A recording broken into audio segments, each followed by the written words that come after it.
Civilization is in need, as it has had in the past, reformation and a new morality. What did I say it is in need of? Reformation and a new morality. Here comes the Quran. This is the very presence, this is the very premise of the need of the Quran in modern civilization, because that was the need of the Quran 1500 years ago, and that is how the Quran brought forward a civilization that we are experiencing today. Now you might say to yourself, well, how did the Quran bring forward a civilization that we're experiencing today? We're going to discuss that. I'm going to qualify my statements, but keep this in mind. I'm saying to you that the basic thesis and answer whether the Quran can be applied in modern civilization, the basis of it is that the Quran is a book of revelation, it is a book of inspiration, and it is a book of legislation that if it is followed, it will reform the human being, it will reform the family, it will reform the society, it will reform the government, and it will reform the world.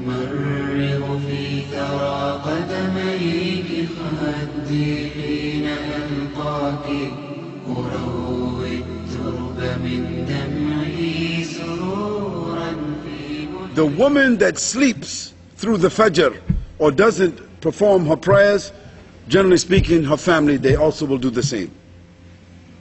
The woman who watches a lot of TV, her family will do the same. The woman that is selfish, she will raise a selfish family. The woman is the first university.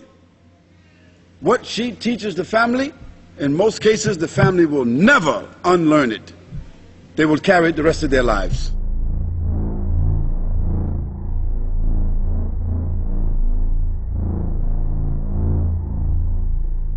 Young people are dancing and drinking and drugging and fighting and stealing and creating problems so that the police have to come to the mosque or to their parents and say, you must control these children or otherwise we have to throw them into jail. You have a problem where the young people do not respect their parents. Young people don't want to stay home. Young people want to do what they feel like doing, and we cannot do anything about it. Because the young people have an identity crisis. They don't know who they are. They don't know if they are Australians or if they are Muslims. They have been to Australian schools, learned the Australian values and culture, but you have named them Ahmed, Fatima, Muhammad, so and so. You told them, don't do this. They don't know why not. You told them, read Quran. They never see you read it. You tell them, go to the mosque. When they come to the mosque, they see nothing but a group of old men sitting down. It is not enough I'm Iraqi Muslim, Nigerian Muslim. No, now I have to be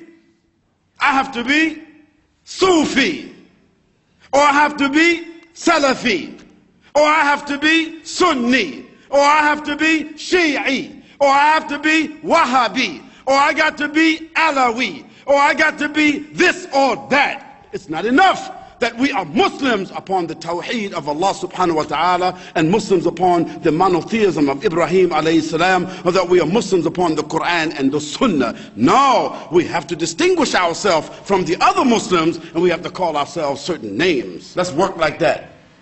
All the different groups that's represented here, let's get our imams together.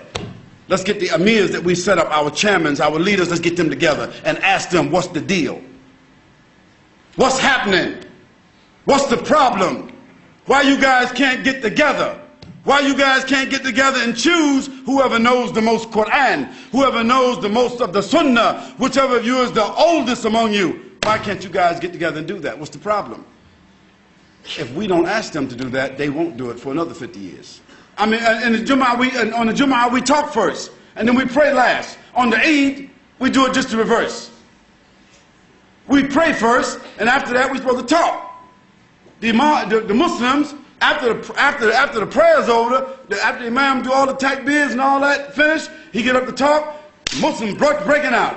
They starting to barbecue, the kids running all around, the brothers are talking, everybody got on new clothes, the sisters walking all around, and the Imam, he talking, can't nobody hear him. because the Muslims don't have no respect.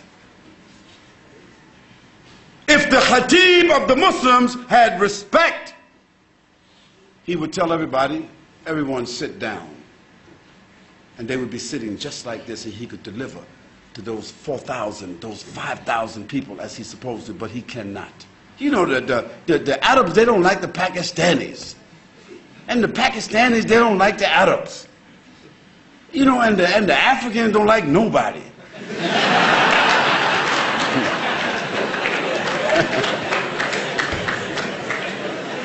No, I don't mean that. I don't mean that, brothers. I could have switched it around. You know, I switch it around sometimes. So when you die, the moment that you die, and all of you will die, another part of the trip is over.